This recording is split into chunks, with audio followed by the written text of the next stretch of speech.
No one could face the Kragel and live except for the humans. The Zorgon general slammed his fist on the table, his desperation palpable.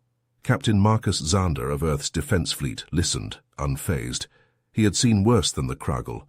The insectoid aliens had raised a dozen Zorgon worlds, devouring populations, leaving only ruin. Now this powerful alien alliance begged humans for aid.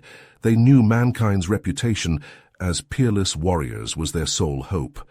Marcus, a scarred veteran with a dark past, volunteered to lead the mission. He assembled Earth's deadliest commandos and sharpest minds. As the strike force shipped out, Marcus felt the immense weight on his shoulders.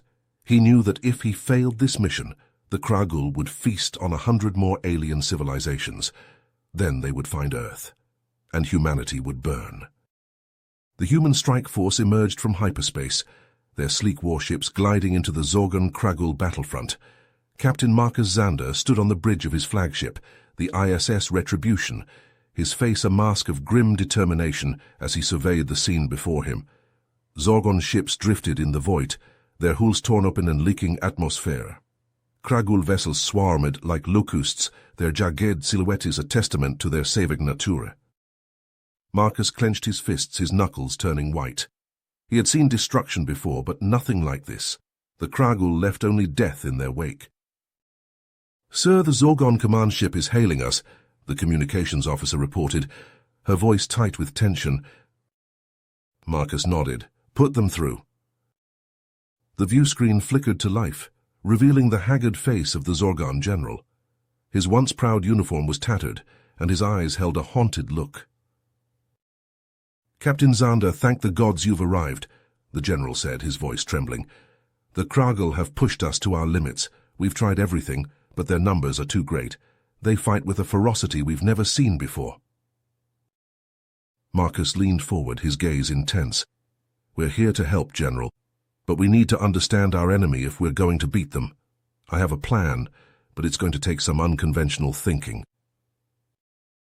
The general hesitated, then nodded. "Whatever it takes, Captain, we're at your disposal." Marcus turned to his team, his eyes settling on Lieutenant Damian Reeves. The young xenobiologist was brilliant, with a keen understanding of alien physiology and behavior. "Lieutenant Reeves, I need you to study the Kragel, find out what makes them tick.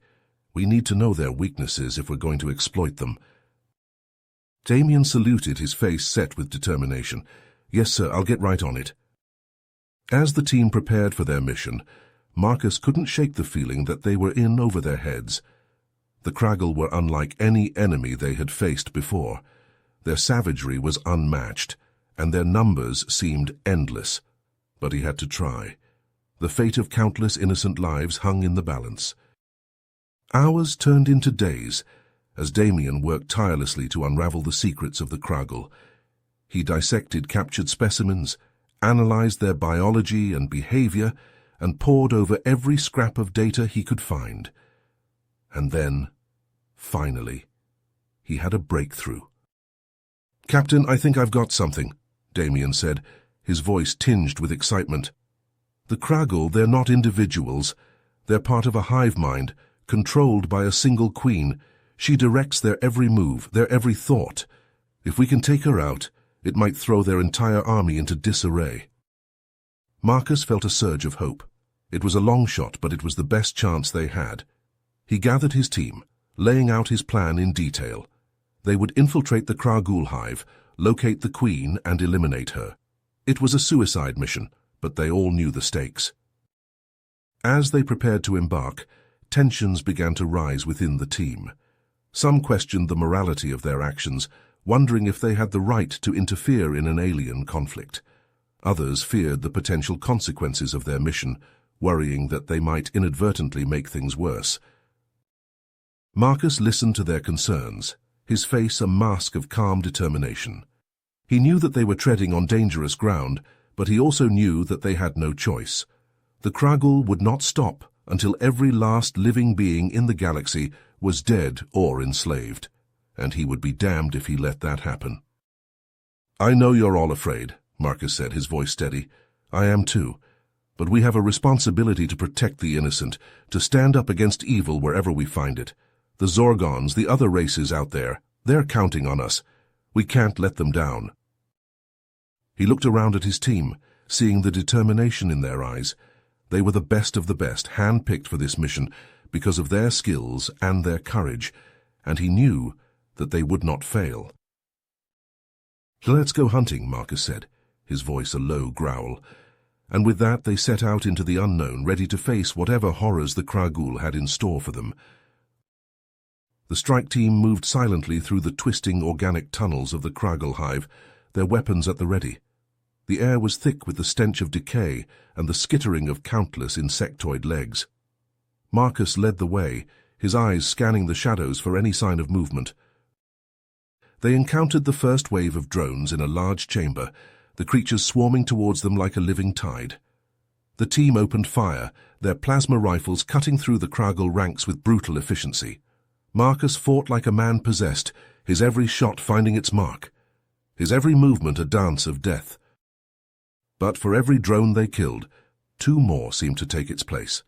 The Kragul pressed forward, their razor-sharp claws and snapping mandibles seeking human flesh. Marcus heard screams of pain over the comm as his team members were overwhelmed, their armor no match for the sheer ferocity of the alien onslaught. "Hold the line," Marcus shouted, his voice cutting through the chaos. "We have to push through." Inch by bloody inch, they fought their way deeper into the hive, leaving a trail of broken Kragul bodies in their wake. Elena was a constant presence at Marcus's side, her rifle spitting death, her face a mask of grim determination. At last, they reached the Queen's chamber, a vast cavern pulsing with sickly bioluminescence. The Queen herself was a thing of nightmares, a grotesque amalgamation of slick chitin and pulsating flesh, her massive bulk supported by countless twitching legs. Her compound eyes glittered with malevolent intelligence as she turned to face the intruders. "Puny mammals," she hissed, her voice a sibilant whisper that echoed in their minds. "You dare to challenge me in my own domain?" Marcus felt a pressure building in his skull, a creeping dread that threatened to overwhelm him. He saw his team members stagger, their faces contorted in pain as the Queen's telepathic assault tore at their minds. "Fight it," he growled, his own will straining against the psychic onslaught. "Remember why we're here, remember the lives we're fighting for." Through the haze of pain and fear, he saw Eleanor nod, her jaw clenched tight. Damien, too, seemed to rally, his eyes narrowing in concentration. The others followed suit, their determination a palpable force. With a wordless battle cry, Marcus charged forward, his plasma rifle blazing.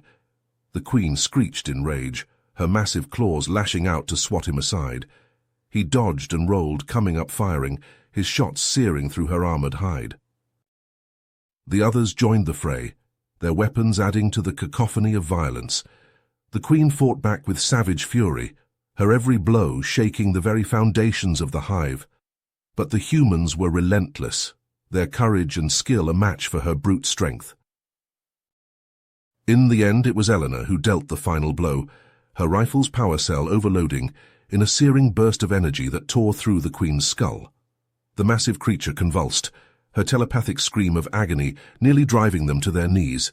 Then, with a final shudder, she collapsed, her lifeblood pooling on the chamber floor. But their victory was short-lived. Even as the Queen breathed her last, the hive began to shake and shudder around them, the drones erupting into a frenzy of confusion and rage. Marcus barely had time to shout a warning before a massive chunk of the ceiling collapsed, crushing Elena beneath its weight. "No!" he screamed, scrambling towards her broken form, but there was nothing he could do. Her eyes stared sightlessly at the ceiling, her body still and lifeless. With a choked sob, Marcus forced himself to turn away, to lead the survivors back through the crumbling tunnels towards the surface. They emerged into the harsh light of the alien sun, their armor battered and scorched, their hearts heavy with grief and loss. The Zorgon general was waiting for them, his face a mixture of awe and sorrow as he surveyed the ragged band of warriors. "You've done the impossible," he said quietly. "You've struck a blow against the Kragul that will be felt across the galaxy." Marcus nodded, his eyes haunted. But at what cost, he asked, his voice raw with emotion. Elena, the others, their sacrifice won't be forgotten. The general placed a hand on his shoulder, his grip firm and reassuring. Their deaths were not in vain, he said. You've given us a fighting chance, Captain. You've shown us that the Kragul can be beaten. But even as he spoke, Marcus could see the doubt in his eyes, the unspoken fear of what was to come. The Zorgans had warned them that this was just the beginning, that the Kragul had many more queens, many more hives scattered throughout the stars. The fight was far from over, but for now at least they had struck a blow for freedom, for the countless lives that hung in the balance. And Marcus knew that no matter what came next, he and his team would be ready to face it head-on, to stand against the darkness and the terror with everything they had. It was what Elena would have wanted. It was what humanity demanded, and it was a burden that Marcus would carry with him for the rest of his days, a weight that he would bear with grim determination and unwavering resolve. For in the end, that was what it meant to be human. To stand tall in the face of impossible odds, to fight for what was right no matter the cost, and as long as there were those like Marcus and his team, those who were willing to put everything on the line for the sake of others, then there would always be hope, always be a chance for a brighter tomorrow. The grim silence that hung over the Zorgan military base was broken by the hum of activity, as Marcus and his team worked tirelessly to unravel the secrets of their fallen foe. Damien hunched over the remains of the Kragul queen, his brow furrowed in concentration as he meticulously examined every aspect of her biology. "I think I've got something," he said, his voice tinged with excitement and exhaustion. "There's a specific frequency that seems to resonate with the queen's neural pathways. If we can replicate it, we might be able to disrupt the Kragul's hive-mind communication." Marcus leaned in, his eyes alight with the first glimmer of hope they'd had in days. "Are you saying we could use this to our advantage, create some kind of sonic weapon?" Damien nodded, a grin spreading across his face. "Exactly. If we can hit them with this frequency on a large scale, it could render them vulnerable, maybe even incapacitate them." The team exchanged glances, the weight of the possibility sinking in. Marcus stood, his jaw set with determination. "Then that's our next move. We'll develop these sonic weapons and launch a coordinated strike against as many Kragul hives as we can. It's time we took the fight to them." As they set to work, the base buzzed with a newfound energy. Engineers and scientists worked around the clock, poring over Damien's findings and prototyping designs for the sonic devices. Marcus oversaw the efforts, his mind racing with strategies and contingencies. But even as they made progress, a new threat loomed on the horizon. Whispers began to circulate of a faction within the Zorgon Confederation that opposed human involvement in the war effort. They feared that Earth's military strength could be turned against them once the Kragul were defeated, that humanity would use the conflict as a foothold to establish dominance over the galaxy. Marcus found himself called before the Zorgan High Council, standing tall as he faced down the accusatory glares of the dissenting faction. "We're here to help," he said, his voice steady and clear. "Our only goal is to stop the Kragul and protect the innocent lives they threaten. We have no ulterior motives." But the skepticism in the room was palpable, and Marcus could feel the tenuous alliance between humanity and the Zorgons straining under the weight of suspicion.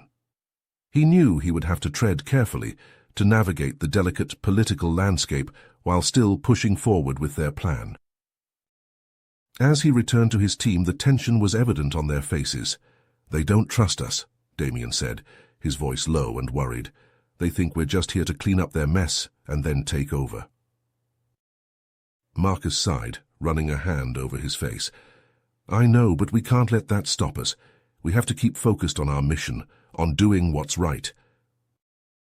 But even as he spoke the words, he could feel the doubts creeping in at the edges of his mind. Were they doing the right thing? Were they truly helping, or just meddling in affairs they didn't fully understand? He pushed the thoughts aside, steeling himself for the task ahead. They had to finish what they'd started, had to see this through to the end, for the sake of the galaxy and for the memory of those they'd lost. As the sonic weapons neared completion, Marcus could feel the urgency building within him. They were racing against time now, knowing that every day they delayed was another chance for the Kragul to regroup and retaliate. But even as they prepared for their final push, the cracks within the team began to widen. Arguments broke out over the ethics of their actions, over the risks they were taking, and the lines they were crossing. "We're supposed to be the good guys," one soldier said, his voice shaking with anger and frustration. "But look at what we're doing. Developing weapons of mass destruction, interfering in a war that isn't even ours to fight. How are we any better than the Kragul?" Marcus felt the weight of the question hanging in the air, the eyes of his team boring into him, but he knew he couldn't afford to show his own doubts, his own uncertainties. He had to be strong for them, had to keep them focused on the mission. "I know it's not easy," he said, his voice steady and sure. "But we're doing what needs to be done. We're fighting for something bigger than ourselves, something worth dying for. And if we don't see this through, if we don't stop the Kragul here and now, then all the sacrifices we've made will have been for nothing." The words seemed to hang in the air, heavy with the weight of their meaning. Marcus looked around at the faces of his team, saw the flicker of determination in their eyes. They were scared, uncertain, but they believed in what they were doing. They believed in him. And as they stood there, united in their resolve, Marcus knew that whatever challenges lay ahead, whatever battles they would face them together, for the sake of the galaxy, and for the sake of all they held dear. The sonic weapons were ready, and the fragile alliance with the Zorgons was holding steady. It was time to take the fight to the Kragul. Marcus gathered his team, his face set with grim determination. They had been through hell together, had lost friends and comrades, but they all knew what was at stake. The fate of the galaxy hung in the balance, and they were the only ones who could tip the scales. "Listen up," Marcus said, his voice cutting through the tense silence of the briefing room. "We've got a series of targets lined up, Kragul hives scattered across a dozen systems. We're going to hit them hard and fast, use the sonic weapons to disrupt their hive mind, and take out as many of the bastards as we can."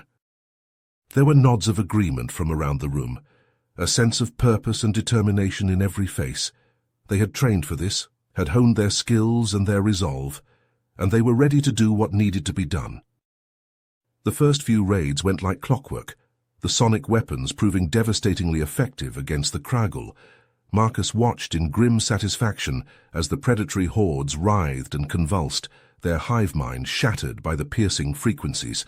Damien worked tirelessly to refine the technology, adjusting the wavelengths and amplitudes to maximize their impact. But even as they racked up victory after victory, Marcus couldn't shake the feeling that something was off. The Kragul seemed to be adapting, evolving new defenses against the sonic weapons. Each hive they hit was harder than the last, the drones more resilient, more vicious. And then, in the midst of a particularly brutal battle, the unthinkable happened.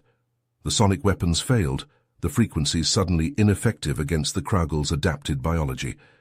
Marcus watched in horror as his team was overwhelmed, the predators tearing through their defenses like they were made of paper. They barely made it out alive, their numbers decimated, their spirits broken. Marcus slammed his fist against the wall of the Zorgon command center, his frustration and desperation boiling over. "We need a new plan," he growled, his eyes blazing with intensity. "Damien, tell me you've got something." The xenobiologist looked up from his analysis, his face pale and drawn. "I've been studying the Kragul's genetic structure," he said, his voice trembling slightly, "and I found something terrible." He brought up a holographic display, a twisting double helix that pulsed with sickly colors. "The Kragul, they're not a natural species. They were designed, engineered, to be the perfect predators. And not just that." He zoomed in on a particular sequence, the image flickering and distorting. "They're a bioweapon, Marcus, a doomsday device created by some ancient civilization to consume and assimilate all life in the galaxy. And they're evolving, adapting to everything we throw at them. if we don't find a way to stop them. Marcus felt a chill run down his spine, a sense of existential dread that threatened to overwhelm him. The Zorgons were shouting, arguing, their voices rising in panic and recrimination, but he barely heard them, his mind racing with the implications of what Damien had discovered. They weren't just fighting a war anymore, he realized. They were fighting for the survival of everything that lived and breathed in the galaxy, and if they failed... He pushed the thought aside, his jaw clenching with determination. They would find a way, he told himself. They had to. The alternative was too terrible to contemplate. He turned to his team, his eyes hard and focused. "We're not done yet," he said, his voice steady and sure. "We've got one last chance, one final gambit, and we're going to take it, no matter the cost." He brought up a star map, a glowing web of systems and hyperlanes. "There," he said, pointing to a pulsing red icon. "The Kraggle's main hive, the nexus of their entire species. If we can take that out..." He let the implication hang in the air, the weight of it pressing down on them all. It was a suicide mission, a one-way trip into the heart of darkness, but it was the only way, the only hope they had left. Marcus looked around at his team, saw the fear and the resolve in their eyes. They had been through hell together, had seen the worst the galaxy had to offer, and now they were being asked to make the ultimate sacrifice, to lay down their lives for the greater good. But he knew with a certainty that burned in his soul that they would do it. They were human, after all. And when the chips were down, when the fate of everything hung in the balance, there was nothing humanity wouldn't do to protect what they held dear. He took a deep breath, his hand tightening on the grip of his plasma rifle. "Suit up," he said, his voice a low, deadly growl. "We've got a galaxy to save." You have reached the end of the story. If you enjoyed this story and want to support me, please leave a like and subscribe to my channel. And for every comment that says, "I liked the story," I will heart every single one of them. Thank you for your time.